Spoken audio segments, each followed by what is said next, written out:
바울 사도가 가진 다양한 은사와 재능, 능력 중에 가장 으뜸인 것은 어떠한 형편에서든 어떠한 경우에든 감사할 수 있는 능력이 그에게 있다는 겁니다. 우리가 힘이 있든 우리가 명예가 있고 재물이 있고 지혜와 지식이 있더라도 불평하기 시작하면 인생은 내리막길입니다. 감사가 상실되면 그 인생에 더 이상의 진전과 진보가 없습니다. 그러나 누구나 실수할 수 있고 실패할 수 있고 역경을 두려워할 수 있고 사방으로 우겨쌈을 당하여 희망을 찾아볼 수 없을 때도 하나님 여기까지 인도하신 것만도 감사합니다.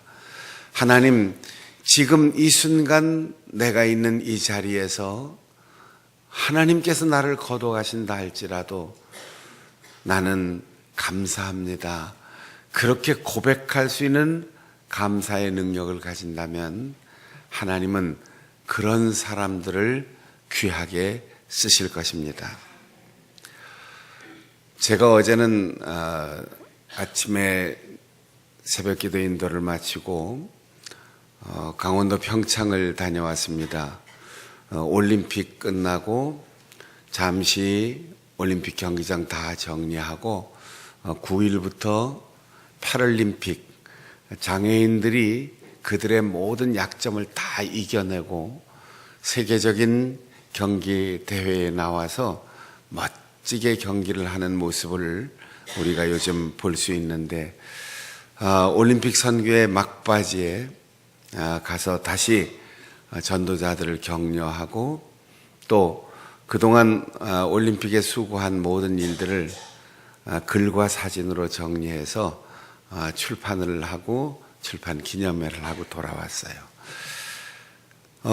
이번 올림픽 선교의 경기장 내부 어디에서든 수고한 전도자 두 가정이 있는데 한 분은 국제심판 자격으로 누구든 만나서 누구든 접촉하고 어느 곳이든 자유롭게 드나들 수 있는 우리 한국인 출신의 국제심판이 있어서 그분이 경기장에서 선수들에게 기도하고 복음 전하고 이건 올림픽 역사에 없는 일입니다. 근대 올림픽에서 현대 올림픽까지 지금까지 세계 어느 나라에서도 있을 수 없는 일이고 있지 않았던 일이에요. 복음을 전했고 그 다음 경기장 그 근처에 교회를 미리 개척해서 올림픽의 그 소유권, 지적 소유권과 관계없이 미리 터줏대감이 되어서 그 지역에 복음을 전한 목사님 내외가 있는데 그 두 분 목사님이 협력해서 올림픽 선교지 안팎에서 다 훌륭하게 사역을 감당했습니다. 특별히 그 평창에 교회를 개척하고 목회를 하는 분은 여자 목사님인데 남편은 강릉에서 목회하고 부인은 평창 이 설상 경기장에서 복음을 전했는데 두 내외가 원래 스키 선수 출신이에요.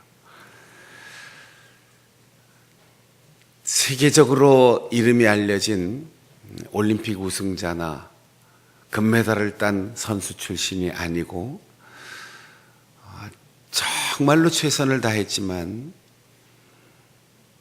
지금은 손녀가 국가대표가 되어서 스키 선수가 되고 자기들이 가진 야망으로 치면 꿈을 이루지 못한 분들이죠. 그런데 동계올림픽을 언젠가 우리 한국이 유치할 거다 믿고 두 번이나 우리나라가 떨어져서 고배를 마시고 있었을 때 세 번째 올림픽 유치 직전 2011년에 우리 2018년 동계올림픽을 남아공에서 결적했는데 2년 전에 미리 들어가서 거기서 교회를 개척했습니다. 그리고 그분들이 이번 올림픽에 최선을 다하여 봉사하고 복음 전도자가 되었어요. 수많은 IOC 위원들, 또 세계적인 심판들, 선수들을 만나고 그들에게 복음을 전하는 가운데 태국 선수단장하고 만나게 되었어요. 그리고 이 목사님 두 분이 태국 국가대표의 감독과 코치로 초빙을 받도록 협상이 이루어졌어요. 이거 어떻게 설명할 수 있을까요? 그래서 제가 궁금해서 어제 물어봤죠. 태국 가서 살 거냐 그랬더니 태국은 눈도 안 오는 나라에 가서 무슨 스키 지도를 하겠습니까?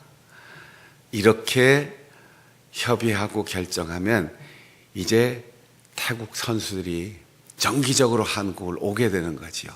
여기 와서 그 교회와 이분들이 사는 곳이 바로 스키장 옆에니까 와서 이제 지도를 받게 되는 거죠.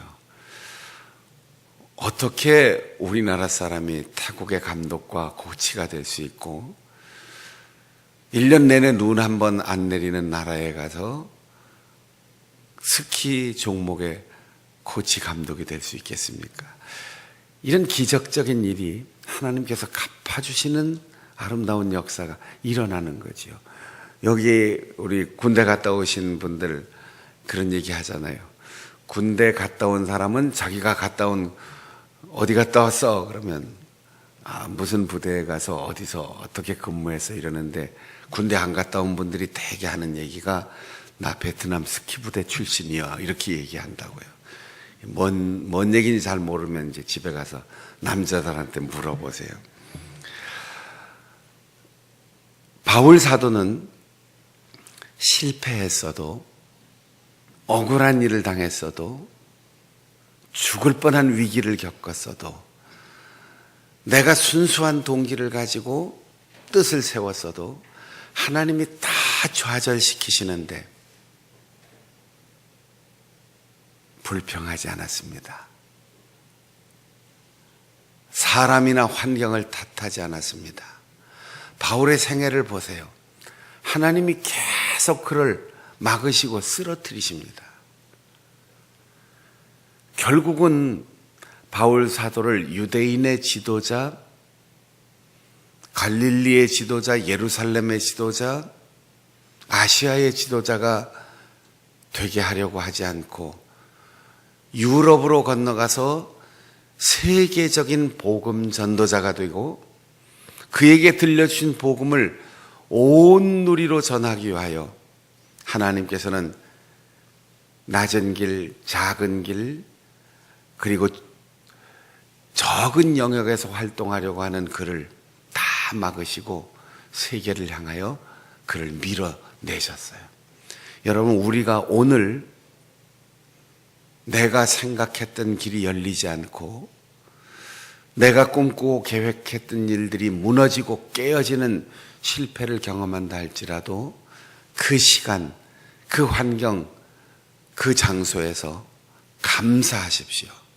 그러면 하나님은 작은 것을 깨시고 적은 것을 빼앗아 가시고 내 눈앞에 보이는 일을 다 막으시고 보이지 않는 엄청난 기적, 내가 놓고 포기한 것보다 비교할 수 없이 큰 것을 우리에게 허락해 주실 것입니다.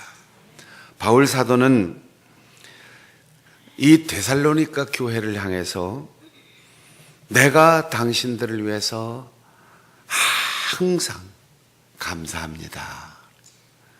바울 사도의 습관적인 언어가 있어요. 사람마다 이렇게 대화해 보면 습관적인 언어가 있어요. 바울은 항상 이 말을 습관적으로 써요. 우리는 감사하겠습니다, 긍정하겠습니다, 최선을 다하겠습니다. 열심히 하겠습니다. 칭찬하겠습니다. 격려하겠습니다. 복음을 전하겠습니다. 갖가지 결심을 다 하고 실천하는데 항상 못해요. 이것 때문에 못하고 저것 때문에 못하고 누구 때문에 안 하고 그 일 때문에 안 하고. 바울 사도는 내가 감옥에 가든 내가 채찍으로 매를 맞든 내가 쇠사슬에 묶여서 부자유한 몸이 되든 때로는 저 사람 미쳤잖아, 그렇게 미쳤다 소리를 들으면서도 항상 감사했어요. 그래서 저도 입버릇처럼 얘기하지요. 감사는 정서적인 상태나 지식의 작용이나 마음의 움직임이 아니라 능력이다. 감사는 능력이에요. 감사 때문에 능력이 나타난다는 게 아니고 감사할 수 있는 마음은 하나님이 주신 놀라운 능력이에요. 항상 끊임없이 무슨 일이나 어떠한 경우에 어떠한 사람과 만나서 어떠한 장소에 있든지 감사합니다.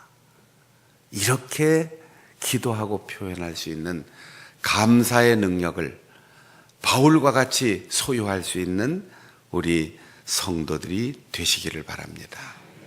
바울 사도가 감사하는 이유는 당신들의 믿음이 어제보다 오늘 더, 내일 더, 작년보다 올해 더, 지난번 들었을 때보다 지금 소식을 들을 때 더 믿음이 자라고 서로 사랑하는 그 사랑이 풍성해지고 환난과 고난 속에서도 잘 견디고 예수를 등지거나 교회를 버리거나 신의 일을 배신하지 않고 끝까지 참고 인내하는 그 소식을 들으니 난 정말 모든 일에 감사할 수밖에 없다, 이렇게 고백합니다.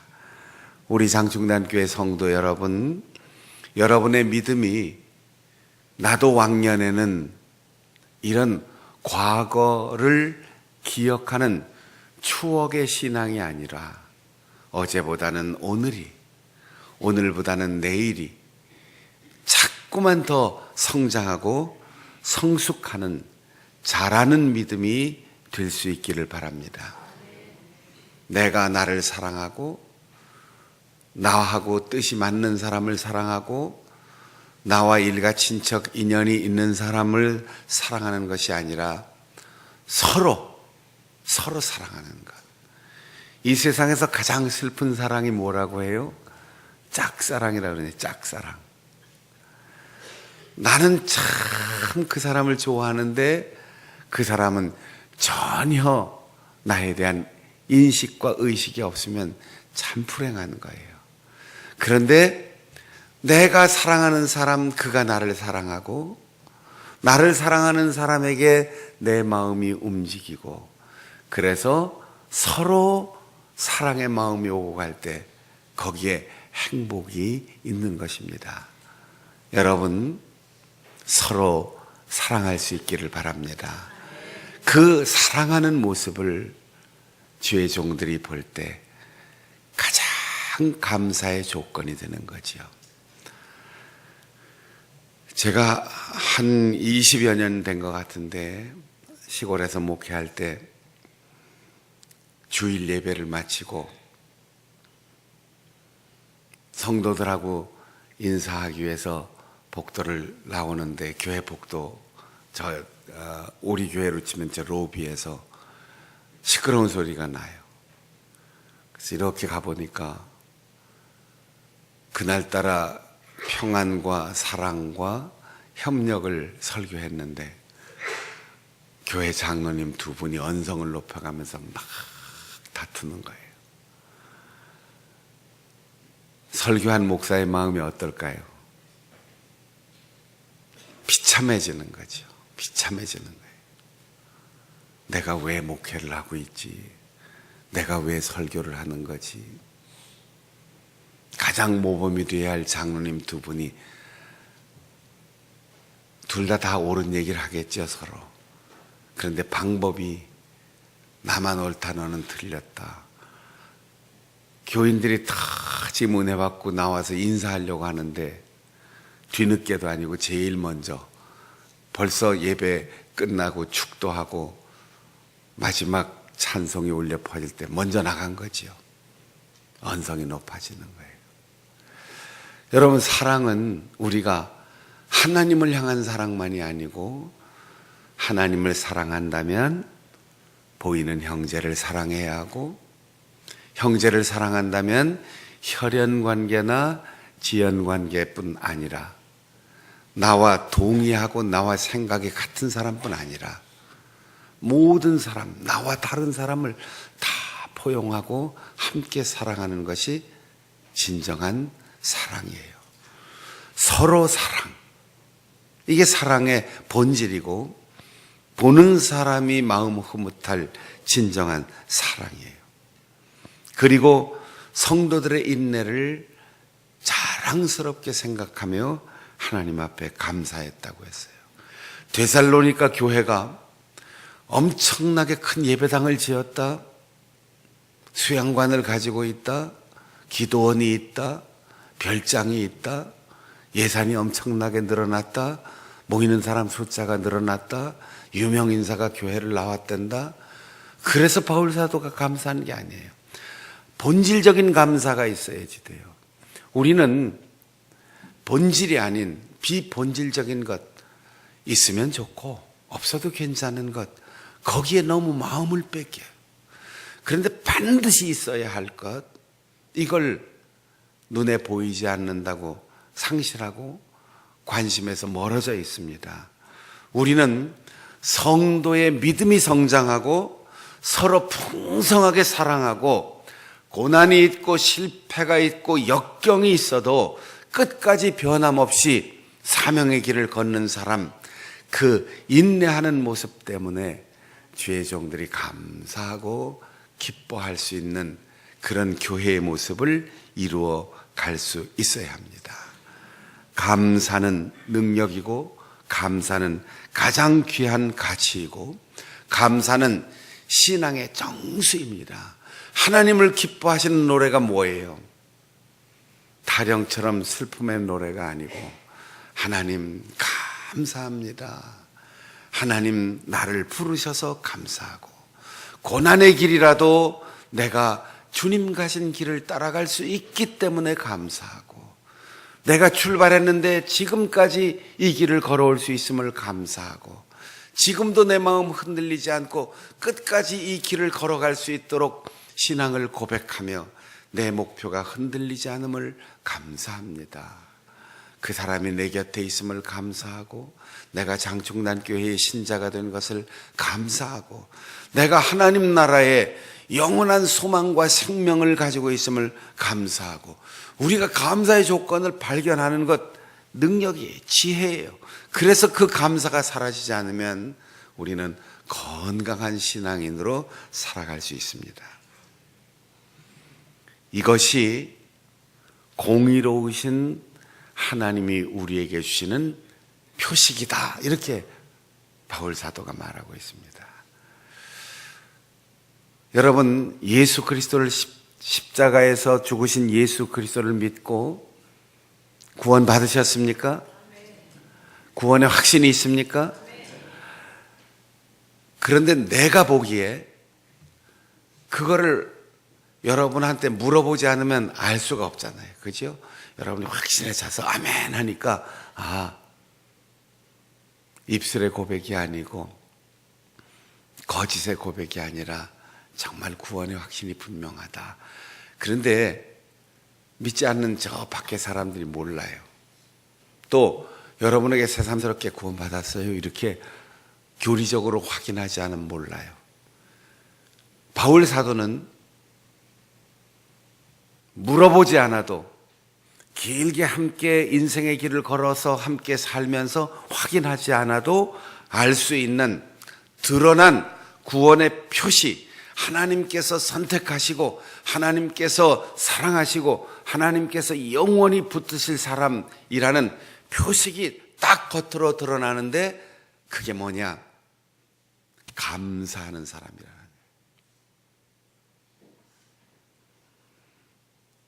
고난을 당해도 내 마음대로 되지 않아도 때로는 나에게 손해가 있어도 때로는 마음 상하고 서운한 일이 있어도 하나님 감사합니다.